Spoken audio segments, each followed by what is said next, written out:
Et Aurore Gesset, bonjour. Bonjour. Vous êtes psychologue et psychanalyste. Vous êtes l'auteur de Faudrait que je sauve Doudou, mais 3 petits points aux éditions Nord-Sud. Alison, tous vos enfants possèdent un doudou?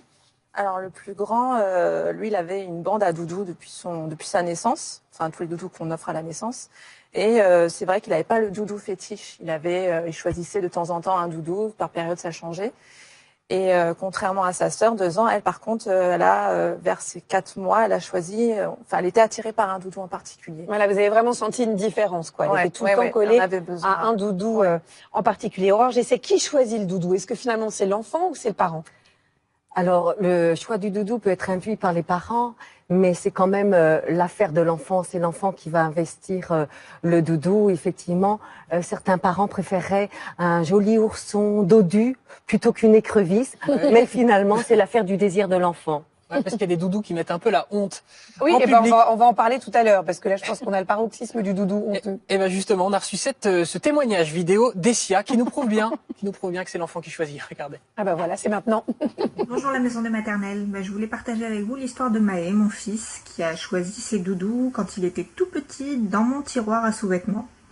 Aujourd'hui, il a 3 ans et demi, il se trimballe absolument partout avec 4 culottes dont il ne peut plus se passer ni pour dormir, ni dans la journée. Il en a toujours au moins une dans la main. Donc les doudous de notre fils nous ont valu beaucoup de fou rire, mais aussi de grands moments de solitude, parce que je vous laisse imaginer la première fois qu'il a fait tomber une de ses culottes dans la rue, et qu'un jeune homme m'a couru derrière pour me dire « Madame, vous avez perdu votre culotte ». Donc voilà, chez nous, il n'y a pas de doudou lapin, il n'y a pas de doudou nounours, mais des doudous culottes. Aujourd'hui, je suis enceinte de mon 2e, et je suis vraiment très curieuse de savoir quel genre de doudou il va pouvoir adopter. Voilà, je vous embrasse. Au revoir. Ne laissez pas traîner les sextoys. Attention. Oui, il y a des doudous qui mettent un peu la honte. Bon, bah c'est comme ça, il faut l'accepter, il n'y a rien à faire de toute façon. Ah bah, c'est l'enfant qui aura le dernier mot avec ça. Après, il y a des belles culottes. Oui, oui, mais enfin bon. Oui.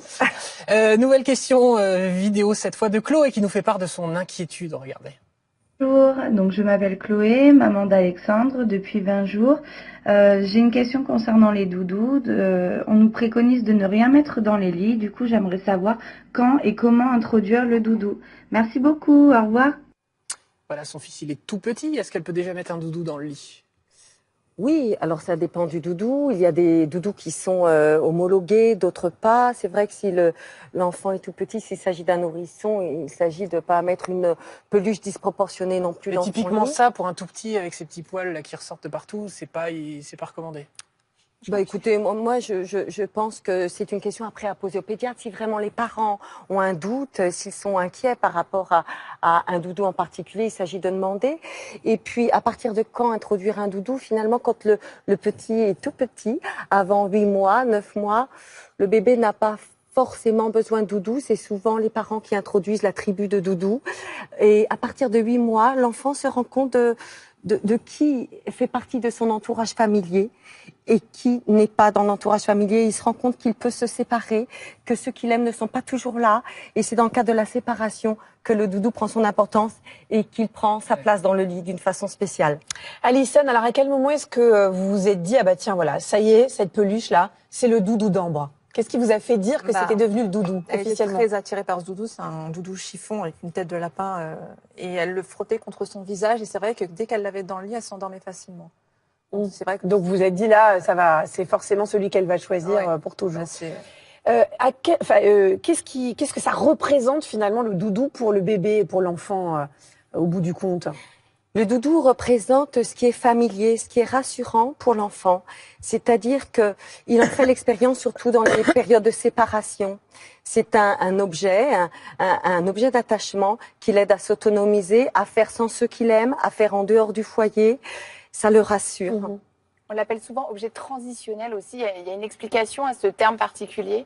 Oui, parce que alors on l'appelle objet transitionnel, mais c'est Winnicott, un psychanalyste anglo-saxon, pédiatre et psychanalyste anglo-saxon, qui a introduit ce terme d'espace transitionnel pour dire dans l'espace transitionnel s'introduit tout ce qui va permettre à l'enfant de faire la passerelle entre soi et l'extérieur, entre les êtres chers et les êtres qui ne sont pas connus, entre l'imaginaire et la réalité.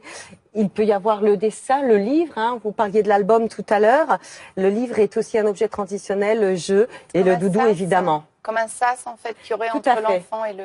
Tout à fait. Oui, l'espace transitionnel et l'objet transitionnel, et là on parle du doudou, c'est une passerelle, et l'espace transitionnel, c'est un sas entre soi, non soi, voilà, l'extérieur, son monde familier, et puis aussi la petite enfance, la grande enfance. C'est vraiment un facteur de grandir, un facteur d'autonomisation et d'adaptation à la réalité. Et comment on explique justement, si ça a chargé autant en sens, que certains enfants s'en passent très bien et n'ont pas de doudou?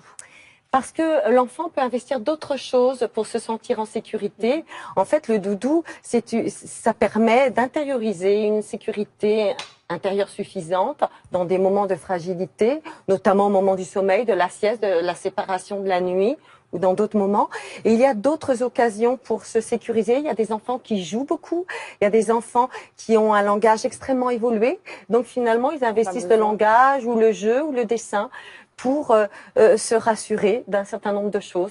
Il y a Amélia qui vous demande, Aurore Gessé, mon enfant a plusieurs doudous, est-ce que je dois lui demander d'en choisir un? Ah oui, il faut choisir. Ah non, pas forcément. Non, pas forcément. Le petit a le bénéfice d'avoir le droit de ne pas choisir parce que il peut être suffisamment tranquille avec lui-même et avec la séparation pour ne pas avoir besoin d'un objet d'attachement privilégié. Du coup, un coup c'est l'un, un coup c'est l'autre. Et d'autres enfants ont vraiment besoin d'un attachement privilégié avec un doudou.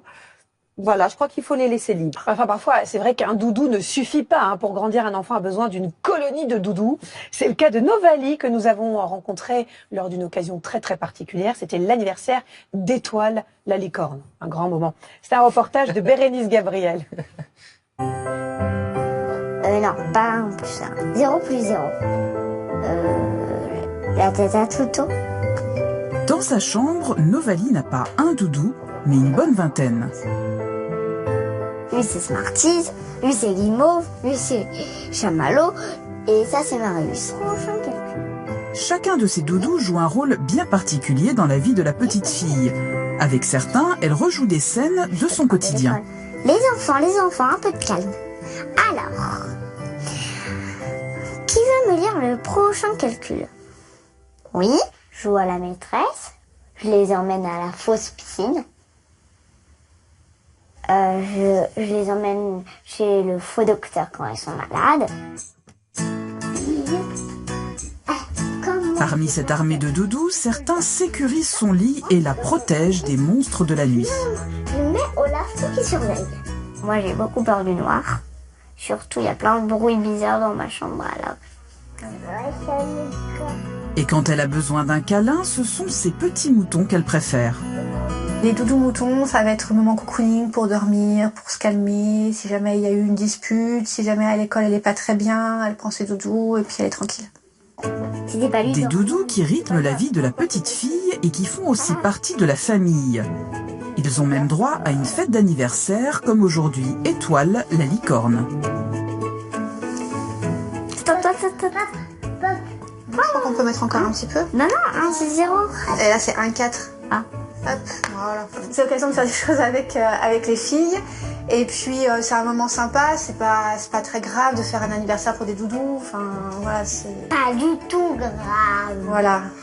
Ça donne l'occasion de manger des gâteaux plus souvent. Si Séverine joue le jeu de Novali, c'est pour permettre à sa fille de développer son imaginaire et lui offrir de jolis souvenirs d'enfance. Je pense pas qu'elle va grandir tordue parce qu'on fait l'anniversaire de doudou, quoi. Enfin, c'est vraiment pas, ça m'inquiète pas. Vraiment, ça m'inquiète pas. Je me dis, quand elle en aura marre et qu'elle se trouvera trop grande pour les anniversaires de doudou, elle nous dira d'elle-même et on respectera. Le gâteau est prêt, la table mise et tous les doudous attendent impatiemment l'arrivée de la star du jour. Il est temps pour Étoile de souffler sa bougie pour le plus grand bonheur de Novali. Oui.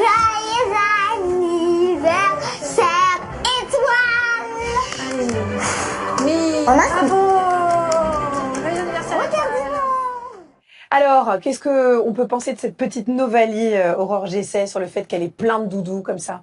Mais elle a l'air tout à fait heureuse, aussi bien entourée. Et c'est une petite fille qu'on voit dans le jeu. Elle est dans le jeu, elle est dans l'imaginaire, dans le symbolique. Et ça montre qu'elle est en très bonne santé de ce point de vue-là, puisqu'elle fait comme les adultes. Elle s'amuse à fêter l'anniversaire de ses doudous. Elle célèbre leur arrivée dans le foyer. Elle fait comme ses parents quand ils célèbrent l'anniversaire. Donc c'est plutôt sain. Elle fait le jeu de l'imitation et du coup, voilà. Absolument, absolument. Le doudou est l'occasion justement de faire marcher son imaginaire et de faire marcher le symbolique et d'intégrer du coup la réalité de la vie de tous les jours à travers cette passerelle transitionnelle. Alors, à un moment, c'est le drame. Hein. Le drame. On l'a tous vécu. La catastrophe. Est-ce que vous, Alison, Ambre a déjà perdu son doudou? Oui, plusieurs fois. Ne chialez pas, Alison, ça va me mettre mal à l'aise. Non, mais c'est vrai que c'est un drame pour les parents. Alors pour les enfants, non pas. C'est difficile de les consoler. Elle l'a perdu plusieurs fois dans des supermarchés où on a refait le chemin inverse, on a cherché dans les rayons et impossible de retrouver le doudou. Et une fois, elle a même perdu dans la maison. On a retourné la maison, même les poubelles. Pareil. Voilà. Et en fait, j'ai retrouvé ce doudou sur un site internet. Je crois que c'est l'île au doudou. Et parce que c'est un doudou qu'on offre à un achat, en fait, Ah oui. un enfant dans un magasin, donc impossible à trouver. Et en fait, en faisant le ménage une fois, en retournant son matelas, il était sous le matelas. Tout simplement. Donc voilà, il y en a deux maintenant. Mais elle le reconnaît. Comment elle a réagi, elle, à la disparition fatale? Là, ça a été difficile. On a essayé de pallier avec un autre doudou, mais elle nous le jetait à la Pas figure. le même, Enfin, non. Voilà. Heureusement, il y avait l'île au doudou, donc c'est. Voilà, heureusement. Elle a quand même reconnu que c'était pas l'original, ou pas? Bah, quand elle l'a vu, si elle était heureuse. Elle a fait un sourire, c'est le plus beau cadeau de sa vie. Et par contre, maintenant, elle en a deux. Mais elle reconnaît, elle préfère l'ancien. Ah bah oui, bien sûr. Je peux faire un appel à témoins? Oui. J'ai perdu le doudou rose de ma fille rue de Rennes. C'était il y a environ 4 ans. Un petit doudou, un petit ourson. Si on le retrouvait, voilà. 4 ans. Ouais. Si Mais elle quelqu'un- l'a pas oublié? Elle en parle encore? Non, non, mais bien sûr qu'elle en parle encore. Ah oui, oui. Vous rigolez? Oh, oh. Oh oui, heureusement, moi, c'est la nuit, comme ça je suis tranquille, ils sont tout le temps dans le lit. Aurore, j'essaie, comment est-ce qu'on gère le drame du doudou, justement? Parce que nous, on en rigole là, mais pour un enfant, vous parliez tout à l'heure de l'importance du doudou symbolique pour les séparations, de ce sas. Comment est-ce que nous, parents, doivent réagir si le doudou, on se rend compte qu'on le retrouvera jamais parce qu'on l'a laissé rue de Rennes dans un caniveau? Alors effectivement, souvent le réflexe des parents, c'est de proposer un autre doudou. Alors parfois, il arrive que l'enfant arrive à investir un nouveau doudou qui fait partie de son environnement habituel. Mais d'autres fois, il ne veut pas investir de nouveaux doudous. Alors, parce que parfois, du coup, il dort pas, il nous réveille la nuit en disant « Je veux mon doudou !» Hystérie, on peut rien faire. Alors certains parents ont la combine d'avoir acheté en double ou d'avoir s'être procuré en double le doudou très investi. En quadruple. Mais quand c'est pas le cas et que l'enfant ne veut pas investir un autre doudou, eh bien, il s'agit de l'accompagner dans le deuil de son doudou, dans la perte de cet objet d'attachement, en étant bien sûr rassurant. On lui propose tout de suite de choisir un autre doudou. De toute façon, ça va être fait. Oui. Les parents vont avoir tout de suite cette première attitude. Mais si l'enfant n'investit pas cet autre doudou, si l'enfant n'en veut pas, il va être triste. Il s'agit d'accueillir son chagrin, sa tristesse et d'accepter le temps du chagrin. De la minimiser, en fait. De ne pas la minimiser, parce que c'est une vraie perte pour lui. Absolument, c'est une vraie perte. Mais parfois, c'est aussi une vraie perte pour les parents. C'est-à-dire que la perte du doudou réactive parfois chez les parents des choses pas simples au niveau de la perte et de la séparation. Alors, quand l'angoisse des uns et de l'autre s'en mêle, c'est parfois très, très compliqué. Et si vraiment ça dure, on peut consulter. Carrément. Oh là là. Il y a Adélaïde qui a une question très concrète à vous poser, regardez. J'aurais aimé savoir s'il y avait un âge à partir duquel l'enfant se séparait généralement seul de son doudou et si jamais il n'était pas arrivé et que ça pourrait poser problème, notamment à l'école, s'il y avait des moyens pour l'aider à faire cette séparation. J'en profite pour vous remercier pour votre bonne humeur, votre légèreté qui sont des grands atouts pour votre émission. Merci beaucoup. Ah, là, sa légèreté, on ne peut pas la nier. C'est parfois même un peu trop, Adélaïde. Ne nous encouragez pas trop. Est-ce qu'il y a un âge à partir duquel généralement les enfants se détachent? Naturellement, au moment de la scolarisation, dans les 3 premières années de maternelle, parce que dans l'école, le doudou pendant la première année reste souvent dans une caisse. La caisse à doudou. Voilà, à doudou. Et le nid de bactéries. Voilà. Le nid d'acarien, c'est ça. Et c'est difficile de mettre une grande caisse comme ça dans le congélateur, j'entends tout à l'heure. Donc l'enfant apprend à se séparer naturellement par le biais de la scolarisation dans les 3 premières années de maternelle. Et puis du coup, il va investir le doudou dans des moments plus privilégiés, plus privés, au moment de la sieste, au moment de la nuit. Comment on l'accompagne, nous, en tant que parents, alors? notre enfant pour se séparer? Parce qu'il y a bien un moment où on se dit on n'a pas tellement envie que notre enfant a 35 ans et son doudou quand il part travailler. Quoi. Oui, eh bien, dans les activités du quotidien, quand par exemple il s'agit d'aller au magasin ou de faire une activité à l'extérieur, on peut dire à l'enfant, eh bien on va le laisser dans le lit ou alors on le laisse dans la voiture. Hein. Ça peut commencer par on le laisse dans la voiture, on fait les courses, Doudou va se reposer pendant ce temps-là. Et puis si l'enfant on l'humanise un peu, on dit ah, Doudou il est fatigué donc il va marcher moins vite que nous. On joue. Des trucs comme ça. C'est-à-dire que les parents jouent avec l'enfant sur le doudou. Le doudou est une occasion de jeu et on peut s'amuser comme ça. Les parents sont parfois très créatifs et peuvent aider bien. Moi j'imagine bien Marie avec les doudous de ses enfants. Je suis sûr que elle c'est carrément une entreprise de doudou vu qu'elle a 4 enfants. Ambre, vous avez l'impression qu'Ambre elle a du mal à se séparer de son doudou? Elle y est très attachée ou? Elle y est très attachée, mais là depuis quelques temps, elle arrive à s'en séparer quand même. Ouais, notamment quand on va faire les courses ou quand on sort. Parce que le doudou est maintenant, fatigué. je fais le haut là, je lui dis non, le doudou il reste dans la voiture, il va dormir et puis tu le retrouveras après. Donc oui, elle arrive un peu plus à s'en séparer, mais pour dormir, ouais, il lui faut. Est-ce que ça vous est tous arrivé autour de la table d'avoir un amoureux ou une amoureuse et d'arriver chez lui et de se rendre compte qu'il y a un doudou? Ça vous est tous arrivé? Non. Alors moi ça m'est arrivé. Moi ça m'est arrivé. Je ne suis pas restée avec personne. Il avait quel âge, monsieur? Il était en âge de m'inviter chez lui, en tout cas. Mais qu'est-ce que ça traduit? Parce qu'il y a quand même beaucoup d'adultes. Hein, on a tous notre peluche de quand on était petit, non? Tu vois? Bah ouais. Voilà. Enfin, moi, pas du tout. C'est vrai? Personnellement. Non. Mais bon, justement, ça m'intéresse de savoir ce que ça traduit. Bon, lui, on peut psychanalyser. Je me sens seule. Qu'est-ce que ça traduit un adulte qui n'arrive pas à se séparer, qui suce encore son pouce? J'en connais, j'ai une copine aussi qui suce son pouce devant la télé, 45 ans. Les adultes ne sont pas à l'abri aussi des moments d'inquiétude, d'insécurisation, d'insécurité personnelle. Voilà, la vie n'est pas toujours simple. Et puis, il y a aussi le conditionnement, c'est-à-dire que certains adultes le gardent un peu par conditionnement, puis d'autres vraiment l'investissent encore comme une source de réassurance. Et c'est difficile de faire ménage à trois. Hein, vous en avez fait l'expérience puisque, vous évoquez ça. Mais oui, pourquoi pas, hein, il y a de nombreux adultes, effectivement, même s'ils ne dorment pas avec, l'ont quelque part dans leur espace de vie. Bon, en tout cas, on en sait plus sur le doudou. On sait donc que, si jamais vous l'avez perdu, on va s'en sortir, quoi. On peut y arriver à un moment. Il faut bien accompagner son enfant dans le deuil du doudou. Et sinon, on a bien compris aussi que c'était pas grave s'il en voulait pas, mais que c'était aussi très important pour lui pour justement gérer les séparations. Merci beaucoup, Alison. On va faire un gros bisou à vos 2 enfants, Alban et Ambre. Et puis, on veut évidemment le carton d'invitation. Non, on va pas venir vous squatter à la maternité. On veut le faire part pour la naissance. Merci beaucoup, Aurore, de nous avoir éclairé sur le doudou, qui est un sujet très important. On a rendez-vous maintenant. On a rendez-vous avec le docteur Pfursdorf, qui va tout nous dire sur l'examen médical du nouveau-né à la maternité. On est un petit peu à la ramasse dans ces cas-là. On sait pas trop ce qui se passe, ce qu'on fait. C'est vrai qu'en plus, on n'y assiste pas toujours. Donc, on va tout savoir. Appel à témoin, Benjamin. Passé 6 mois, vous pensiez que votre bébé faisait enfin ses nuits et vous les vôtres, mais